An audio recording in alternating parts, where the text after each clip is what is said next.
tikulandireni ku programu ya Tilankhuleni Ambuye. Lero ndi lachiwiri pa mulungu wa 4 mnyengo ino ya Pasaka, ndipo mawu athu oyamba akuchokera mu Ntchito za Atumwi mutu 11 ndime ya 19 mpaka na kulekeza ndime ya 26. Amene akutiwerengera mawu oyamba ndi akatekist Ernest Frank kuchokera ku Mbusa Wabwino Parish, Msanje, mu Diocese ya Chikwawa.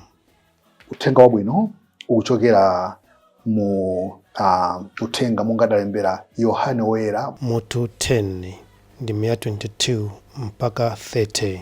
Amene akutiwerengera mawu a mthenga wabwino komanso kutigawira mawu ndi a Monsinyo Patrick Tawale kuchokera ku St Andrew Kagwa Parish mu Archdiocese ya Lilongwe.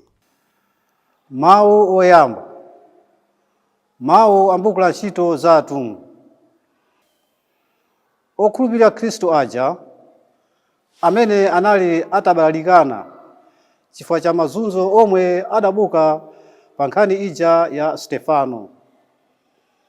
Adafika mpaka ku Fenesia, ku Kipro, ndiponso ku Antiokeya.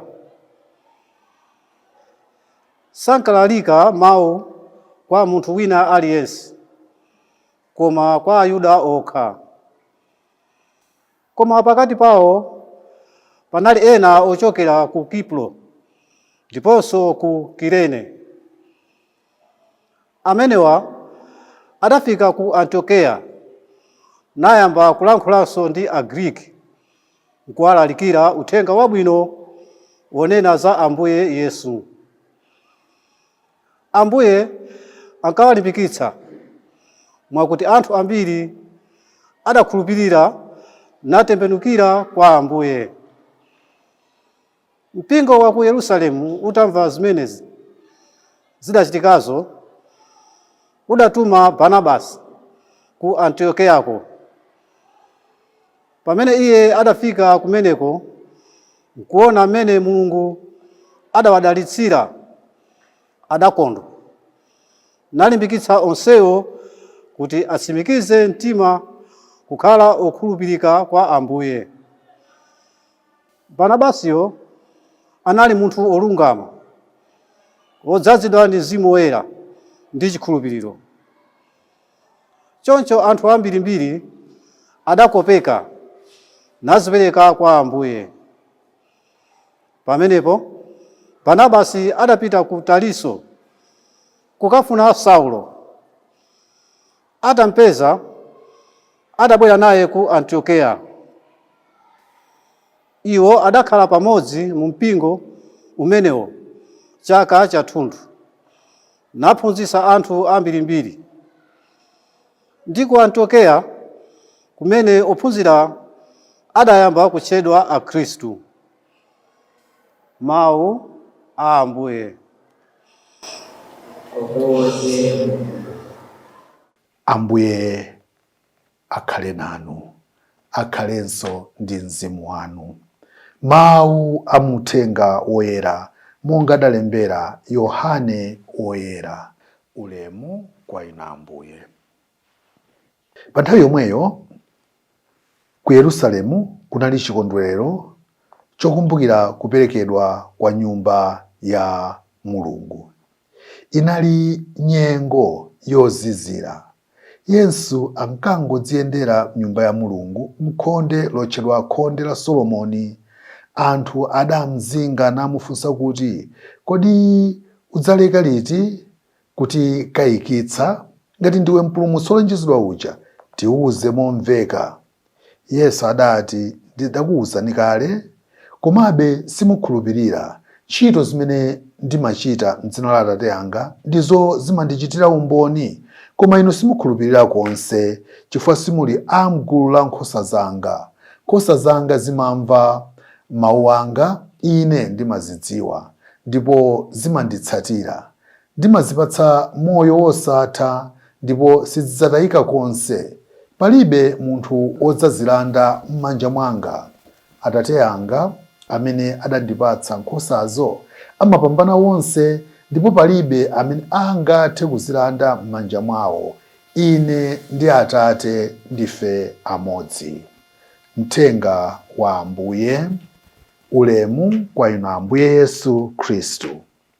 Lero tikuona kuti Ambuye Yesu akupitiriza uthenga omwe uja woti iwowo ndi m'busa wabwino. Koma lero tikuona kuti akupitiriza uthenga umenewo ponena kuti Ambuye Yesuwo ndi Mulungu Atate ali ndi mphamvu zake ndithu zosafanana ndi wina aliyense. Ndipo popeza kuti iyeyo Ambuye Yesu ndi Mulungu Atate ndi amodzi, zimene Ambuye Yesu akutiuza, akutiwongolera mwamphamvu ndithu, ndiye kuti ndikufuna kwa Mulungu Atate.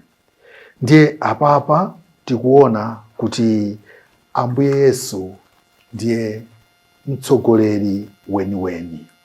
Akunena apapa kuti iyeyo ndi Atate ndi amodzi, koma anthu sakukhulupirira chifukwa sali chigawo cha nkhosa zake.